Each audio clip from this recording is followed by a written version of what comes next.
Assalamualaikum warahmatullahi wabarakatuh. Saya Budi Ulfianti dari Lokal BKI 4B akan mempresentasikan tugas entrepreneurship tentang pengadaan dan penggunaan modal serta analisis peluang pasar. Nah, apa itu penggunaan modal? Penggunaan modal adalah proses di mana suatu bisnis memperoleh barang, modal dan jasa yang diperlukan untuk melanjutkan operasinya. Barang modal adalah barang yang dapat digunakan untuk menghasilkan pendapatan atau meningkatkan produksi seperti misalnya mesin, peralatan, dan pabrik. Jasa modal adalah segala jasa yang diperlukan untuk menjaga kelangsungan usaha seperti jasa kepegawaian, akuntansi, dan hukum. Pengadaan modal penting karena memungkinkan perusahaan memperluas operasinya tanpa harus meminjam uang.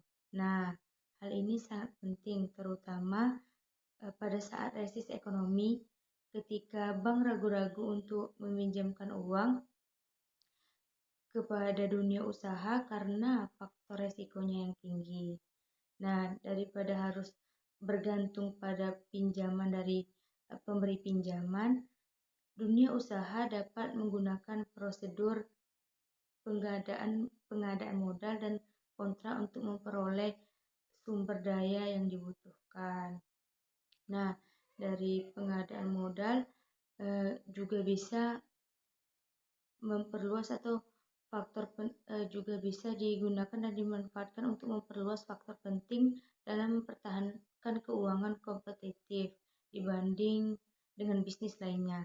Dengan memperoleh teknologi terkini, misalnya sebuah perusahaan dapat tetap menjadi yang terdepan dalam persaingan dan mempertahankan pangsa pasarnya.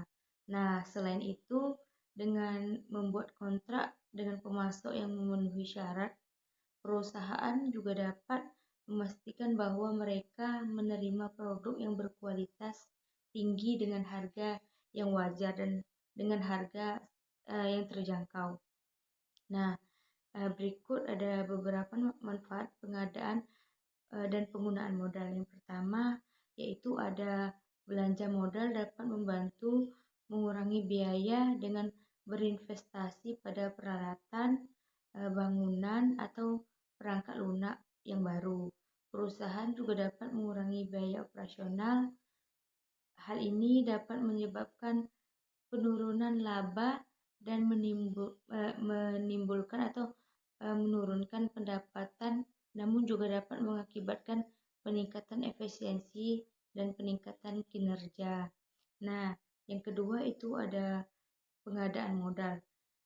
Pengadaan modal membantu perusahaan memperluas operasinya dengan memberi peralatan yang baru, yang lebih modern atau perlengkapan bangunan.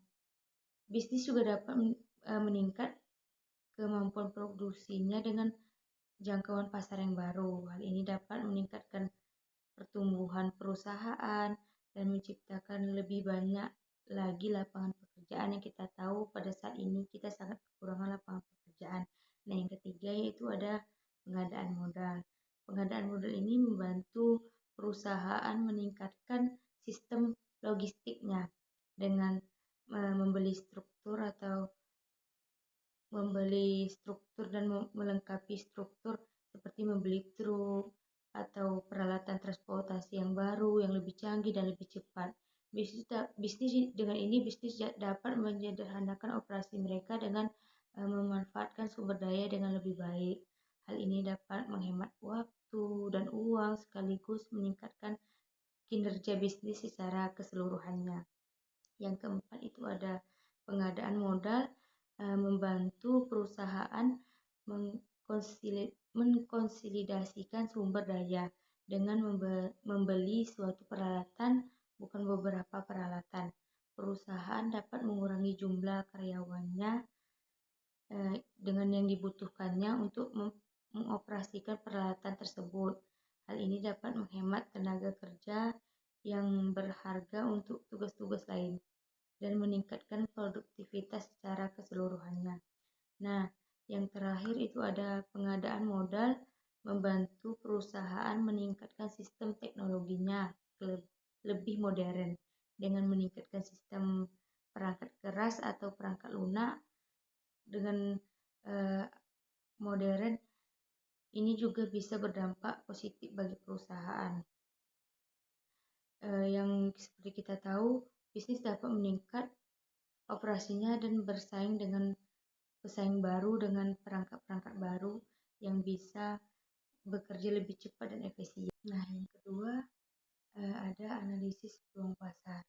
Analisis peluang pasar adalah proses riset yang dilakukan dengan mengumpulkan sejumlah data dari target pasar atau lingkungan eksternal untuk mempertimbangkan perkembangan bisnis. Tujuan dari riset ini adalah untuk memicu peluang pasar. Peluang pasar adalah mengidentifikasi tren dan minat dari target konsumen. Pada dasarnya, lingkungan pasar atau konsumen adalah area di luar kendali perusahaan. Beragam faktor lain dapat mempengaruhi tren yang dapat berkembang di dalamnya. Oleh karena itu, pihak perusahaan adalah pihak yang harus menyesuaikan perkembangan yang terjadi pada saat sekarang. Selain itu, fungsi pengamatan pada peluang pasar adalah menentukan apakah strategi yang sedang dilakukan masih efektif, perlu peningkatan, atau bahkan ditinggalkan. Proses analisis untuk peluang pasar yang tepat tentu akan menghasilkan hasil yang membawa keuntungan bagi bisnis kita. Cara melihat peluang pasar adalah terhadap krusial untuk menghasilkan langkah dan strategi bisnis ke depannya. Oleh karenanya, analisis pada peluang pasar perlu dilakukan dengan prosedur yang matang dan terstruktur. Berikut ada beberapa cara yang bisa digunakan dalam menganalisis peluang pasar. Ada beberapa cara. Yang pertama yaitu memilih target pasar secara spesifik. Memilih siapa target konsumen dalam riset peluang pasar adalah hal yang pertama yang perlu dilakukan. Prosedur ini juga disebut sebagai tahap segmentasi konsumen. Dengan demikian, strategi yang akan diterapkan dalam bisnis lebih berfokus dan tepat sasaran. Target dari sebuah analisis pada peluang pasar adalah menjangkau dan menentukan target konsumen yang peluang menjadi pelanggan tetap.